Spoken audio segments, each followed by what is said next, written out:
Welcome to New England Boating. I'm Parker Kelly. And I'm Tom Richardson, and today we're coming to you from Chatham, Massachusetts, a place that many people consider to be the quintessential Cape Cod town. Indeed, and is located halfway between P-Town and Falmouth in the elbow of Cape Cod. And this former shipping and whaling port is now a thriving summer community with lots to see and do, a walkable village with restaurants and shops and boutiques. Lots to do, and lots to do by water too. Chatham's really unique from a boater's perspective because it has two distinct harbors. It's got Stage Harbor on the Nantucket Sound side and Chatham Harbor on the open Atlantic, and both have a very unique personality. We're going to show you both of them. Yeah, we are. We have a lot to do in this show. First, we're going to start off with Chatham Lighthouse Beach Yoga. Valerie offers this every morning all summer long. You can come here, listen to the waves, lighthouse right behind you. Honestly, New England Boating Chatham. Let's go.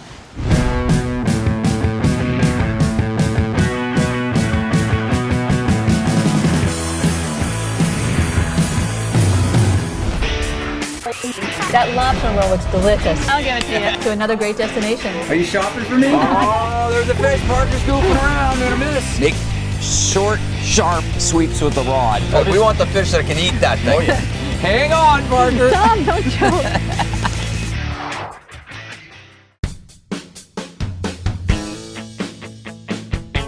Well, here we are at the Chatham Fish Pier, and we are with Bosun's Mate First Class Brian Duffy, also known as Duffy.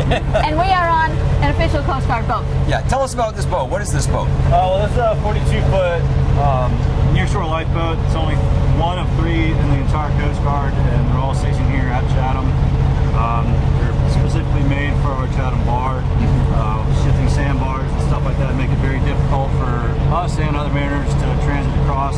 Excellent. It's a good boat. Perfect to give us the tour. Now, we're all having a lot of fun out here, but we're going actually to talk about the seriousness of these waterways. That's right. With the crew. That's right. Brian and his crew are going to take us out to Chatham bars and the inlet and explain some of the risks involved in transiting the inlet on certain conditions. Let's go. Brian, tell us about what you've got here at the console. What kind of electronics do you have, and joystick controls? Okay. Well, right now we got BM3 little trumper on the helm, and in his left hand is the tiller, and that's basically telling the boat to go left or right. And then in his right hand is the bucket, so that drops and lowers in front of the nozzle. So if he wants to go faster, he just shoots it all the way forward. If he wants to go all the way in reverse, he just shoots it straight back without any pause in between. So what's an average summer like in terms of the kind of rescues or just missions that you go out on? I'd say anywhere given between July and mid-October is probably our peak season. We'll have 2 to 4 cases a week. So we're out here at the famous Chatham bars, right? You can see the white water breaking around us. So you've got how much depth going through at this point at 2 hours before low tide? We just got up to the middle flag right on top of the bar. We had about 3 feet of water. So only 3 feet, and you still got 2 hours of dropping time. Correct. So that's why it's so dangerous. Yeah, that's pretty much it right there. Special thanks to Brian Duffy, BM1, Bosun's Mate First Class. That's right. And his crew. Not only was that informative regarding safety and such, but it was very cool. Yeah, very fun, very cool, informative, good stuff. But don't go away, because we have more Chatham coming your way, including some kayaking, some stand-up paddle boarding, some oystering, and right now, Parker is going to take a look at downtown Chatham.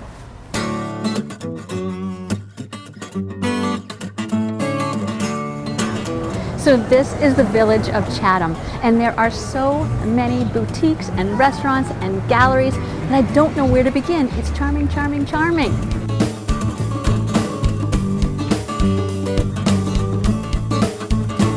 So here on Main Street, I grabbed someone knowledgeable about this Sharks in the Park, these art installations. This is Susan Dim. Please tell us a little bit about this. This is drawing crowds, and it's fascinating. Well, this is sponsored by the Chatham Merchants Association. It's the second time that we've done this, and it's called Art in the Park, or Sharks in the Park. So this is an art installation that, who does it benefit?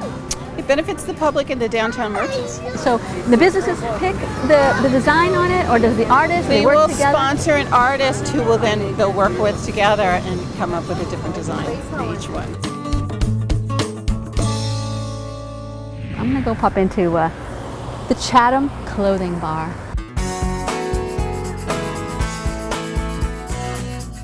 Well, it didn't take me long at all to find something that I'd like. Look at this cashmere, beautiful. I think I'm gonna have to try something on.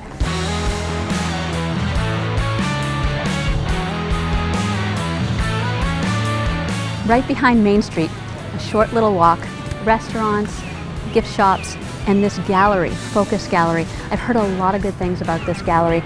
The photography is supposed to be amazing, which I can't wait to see, but also sea and nautical related. So that's for boaters, so I'm gonna go check it out.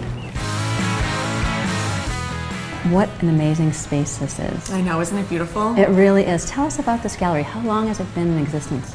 So we've been here in Chatham for 5 years, and this is our second year in the space. We've been here since 2013. So the majority of the things that we feature in here are coastally themed, and the rest of them really are nature-centric. So we have some of the best in terms of coastal photographers, and we really like to curate the most amazing things that we find and print them in the most high-quality way that we can. So are they local, these photographers, or are Yes. they international? The majority of them are local. We do have Brian Austin, who is an internationally known photographer. Many of them are actually internationally known, but all of them are experts in their field. I'm so glad I stopped in.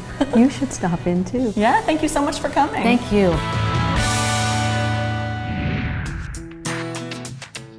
Red Nut, I love your nautical name. Oh, well, thank you. Very nice. Fits for the town that we're in. Yes, Yeah. cute shops out there. Yeah, I'll bet. Maybe I get a chance to go see him sometime. I had to take a break though. That's right. You come in, grab some food and some beverages, and enjoy the atmosphere. Yeah, this is nice in Yeah. here. So what kind of food do you serve here? What's your signature? Our signature are our burgers.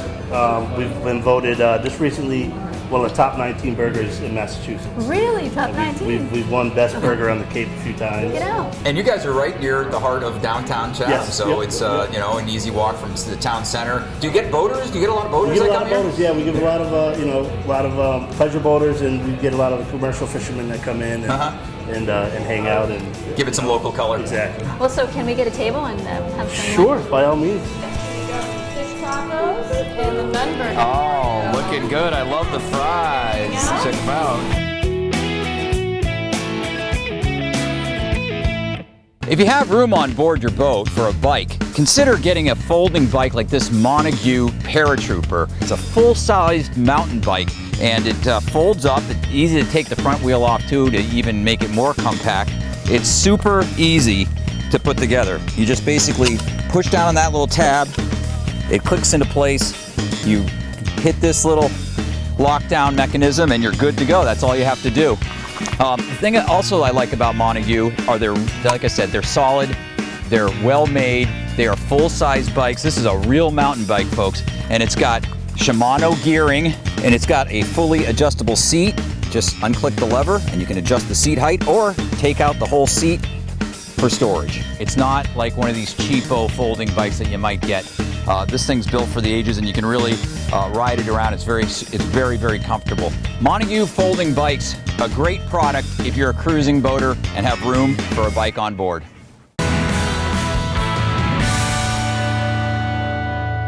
Well, Chatham is an incredible place to kayak or stand-up paddleboard, isn't it? It is indeed, especially here at the Oyster River, where we're going to kayak today. It's really well protected. It's beautiful, scenic. It's got a lot of fish in it. There's also Stage Harbor and the Mitchell River that you can kayak on or stand-up paddleboard, as well as the broad expanse of Pleasant Bay. Yes, so pleasant. Which gets its name because it's so quite pleasant. Yes, it is. And they've got lots of protected areas for beginners and intermediate paddlers, all the way up to experts. If you're an expert paddler, by the way, you can just go to the mouth of the Oyster River and head across to Monomoy, too. Monomoy's got some incredible kayaking on the flats there. You can see seals and bird life and all that kind of stuff. And also, I mentioned that you can rent kayaks and stand-up paddleboards right here at the Chatham Kayak Company, which is right next to the Oyster River landing and launch ramp. That's right. But we brought our own kayaks from Bass Pro Shops Foxborough because we can fish with these kayaks. That's right. We got our Ascend fishing kayaks, and that's what we're going to do right now. Right now. Let's go.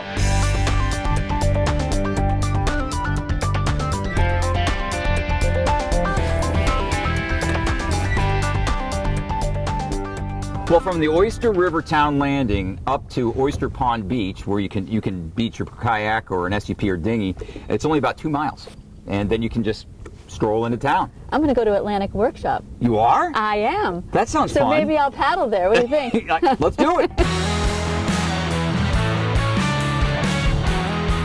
Every theater I've ever worked in and performed in, the back looks just like this. I am here with Scott Fiend, and he is the magician, and this is his workshop. Atlantic Workshop started about 5 years ago here in Chatham, and what we do is go out and salvage historic places, boats, buildings, bridges, if you will, anything that's out there that has some historical value. Bring it back in and we'll make custom furnishings, home decor, and fixtures for residential as well as commercial application. Very cool. Now, can people bring you things too and say, I have this stern of a boat that I want to be made into a headboard? Will you do that too? Yeah, do a lot of that. A lot of homes here on Cape Cod are legacy homes. They've been purchased through family members, or maybe grandma had a piece in that home that was perfect for the home, but it just doesn't look that great anymore. So we'll bring it in, we'll give it a reconditioning, make it like a brand new piece of furniture. It'll go on another 50, 75 years and give a lot of joy to the family members that can take it from there.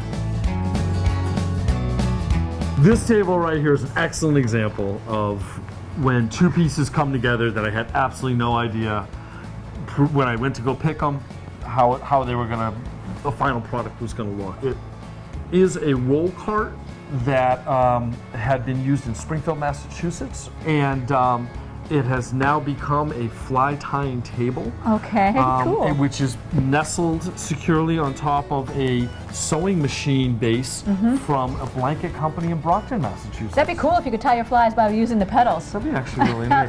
So generating some electricity through that. In my future, I see a seal tour on New England boating. You want to tell them not to go away? Don't go away yet. There might be a Broadway play in this thing too.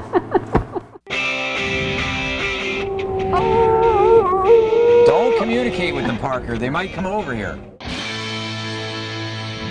Welcome back, everyone. I'm here today with Margaret Martin, and she's the administrator of the Atwood Museum, which is part of the Chatham Historical Society. This is a museum that has a lot of different exhibits. It does. Yes, tell us a little bit about this museum. The museum, the Historical Society was founded over 90 years ago, and they acquired the Atwood House in 1926, and they've added on to the museum in recent years, so we now have about 9 galleries, a wide range of artifacts to do with American and Chatham history. Yeah, so lots to see and do here at the Atwood Museum. But right now, you have a special exhibit that you want to show us. We'd like to show you an exhibit we have about the Pendleton Rescue. Right here in Chatham, so we're going to take a peek in. Come with us.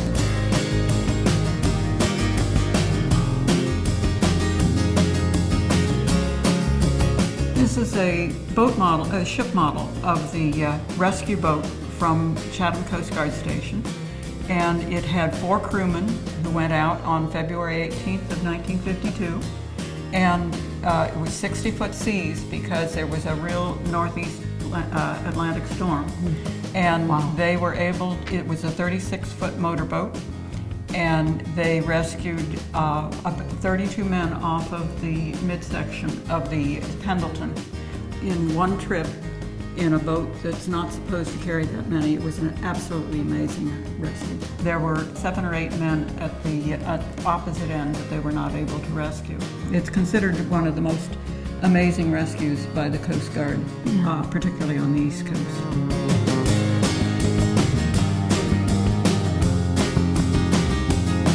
Make sure you come down, make sure you visit this museum, the Historical Society. There's a lot going on in Chatham. Still to come, we're going to have some farm-to-table fun and do some sunset stand-up paddleboard. Sounds exciting. Don't go away.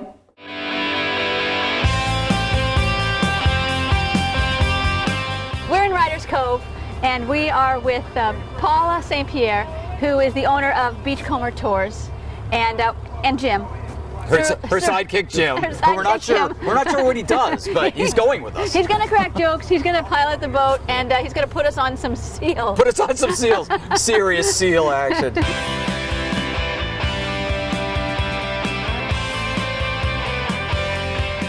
How many seals did you say were in the Chatham area? 50,000. In the Chatham Harbor area in Monomoy, around 15,000, I think, was the last estimated head count.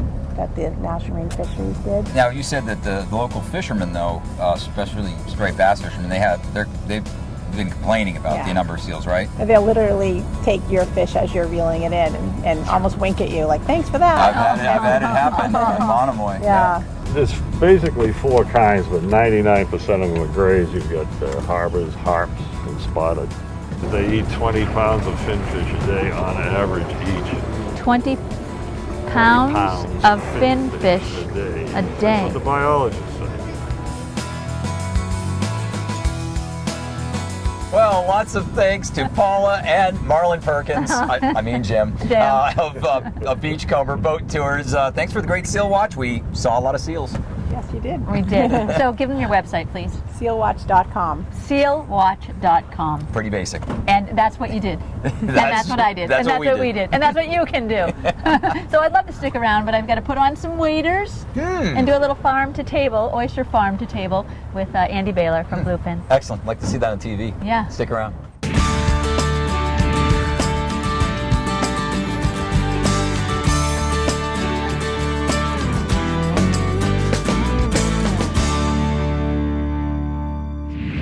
Is this not beautiful? Gorgeous. I am here with Andy Baylor, and you want to know Andy Baylor. You want to know what he does. This person goes from the very beginning of fish life all the way to a restaurant. You take the whole process. That's right. Nantucket Fish Company. Yep. That's your distributor wholesaler? Correct.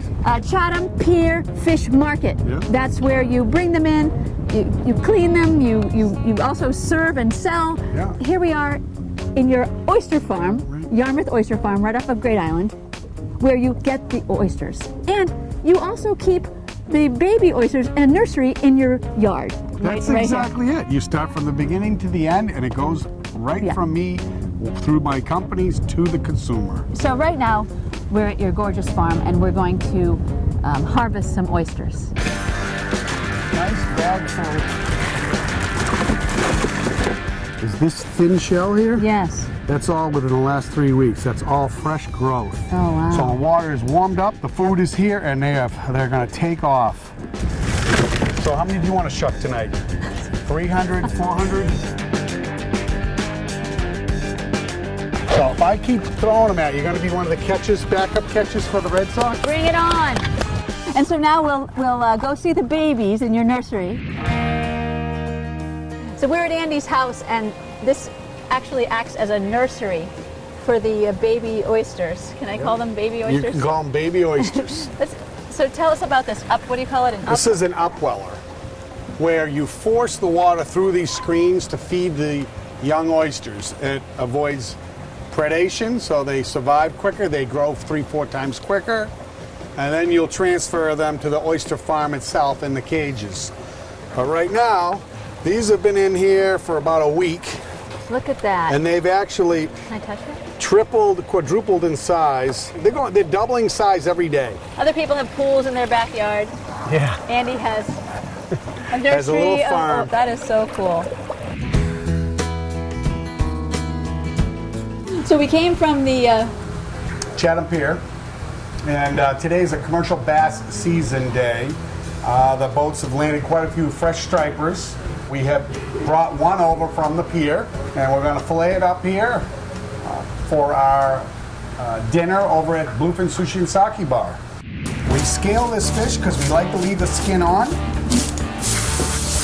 I'll tell you, striped bass in sushi is a wonderful product, and that salt water makes the difference. and that makes it healthy too. Well, you don't want to wash it with fresh water. It's not doing a saltwater fish any good. Right.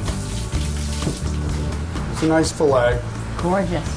And now we can look at the oysters that we harvested today at the Yarmouth Oyster Farm. So here's the tank system where we can purge these little necks.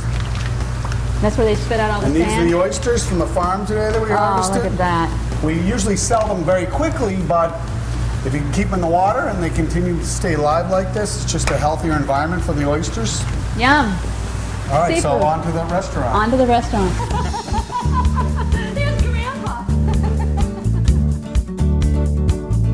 Welcome to Bluefin Sushi and Sake Bar. And it's been a long, fun day, and I must say, you clean up Fabulous. Oh, and so do you, sir. Thank you very much. Thank you. How about we shuck some oysters? Yeah, I'm let's hungry. go inside. We harvested those oysters. Now we're going to go and shuck them. Well, I like to shuck the traditional old-fashioned way through the side of an oyster. You find a little spot, you wiggle it in, cut the muscle.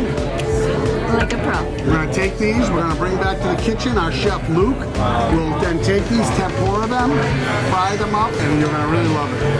Here's our oyster tempura, freshly fried, and it comes with a wasabi ranch dipping sauce. Wasabi ranch. Wasabi ranch. Enjoy. To go all the way through those motions, and this is what my final result makes me really happy. Yeah. And it's delicious. And a lot of other patrons too. Celebrating the local. More of Chatham still to come. Stand-up paddleboard at sunset. Ooh, Adventure Chatham. Wow. Fun never ends. No, it doesn't. As if dining and movement was not good enough. Now we are going stand-up paddleboarding at night. Adventure Chatham. Tell everybody about what we're going to do tonight. This is new. This is totally new for us. Absolutely. We're going to go cruise Pleasant Bay with our cool LED boards. They light up to a variety of different colors. So we're going to swing out there by the Wachusett, show off a little bit. You guys all work there, right? Yep. All right, let's do it. Let's go! Nighttime SUP!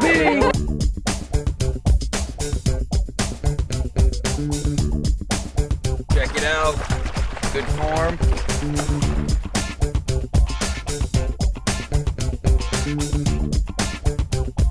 Well, special thanks to our friends at Adventure Chatham for this unique and wonderful night SUP trip. It was really cool. Yeah. That's right. Yeah. Oh boy, this has got a recipe for disaster. Oh, God. Hey, there it is. That's another episode of New England Boating from Chatham, from beautiful, perfect weather, gorgeous Chatham. That's right. We're here on North Beach, and we have the place all to ourselves, and it is pretty spectacular. Yes, and we are so relaxed with these chairs from Cape Cod Beach Chair. So please follow us on Facebook, Twitter, Instagram, all the social media things to see where we'll be next week and some behind-the-scenes things. And to learn more about boating in Chatham and other great New England boating destinations, go to newenglandboating.com. Yeah. So until next week, I'm Parker Kelly. And I'm Tom Richardson. Bye. Gotta go.